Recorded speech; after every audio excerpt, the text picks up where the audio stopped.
আমরা আজকে এখানে শুধু এখানে নয়, সব সারা ত্রিপুরাতেই জিরো ফ্যাটালিটি মান্থকে সামনে রেখে আমরা একটা অ্যাওয়ারনেস ক্যাম্পেইন করছি।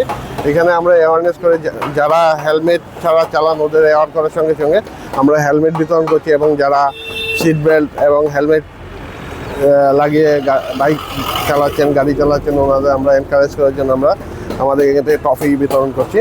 তো আমাদের মেইন উদ্দেশ্য হলো এই মাসটাতে যাতে জিরো ফ্যাটালিটি করা যায়, মানে অ্যাক্সিডেন্টাল ডেথ জিরো করার লক্ষ্য রেখে আমরা আজকে এই প্রোগ্রামটা। এখন পর্যন্ত কতজনকে হেলমেট দেওয়া হলো? এখন পর্যন্ত আমরা এই স্পট থেকে প্রায় 15 জনকে দিয়েছি আমরা। তাহলে তো আজকে কোনো ফাইন আদায় করা হচ্ছে না। আজকে তো কোনো ফাইন আদায় করা হচ্ছে না, আজকে শুধু অ্যাওয়ারনেস, এটা অ্যাওয়ারনেস অংশ হিসাবে আমরা যারা আইন মেনে চলছে ওনাদের এনকারেজ করছি, এবং যারা হেলমেট ছাড়া চলছে ওনাদের হেলমেট দিয়ে আমরা ওনাদের সতর্ক করছি আগামী দিন যাতে ওনারা হেলমেট ব্যবহার করে রাস্তা চালান। পরিচয়টা?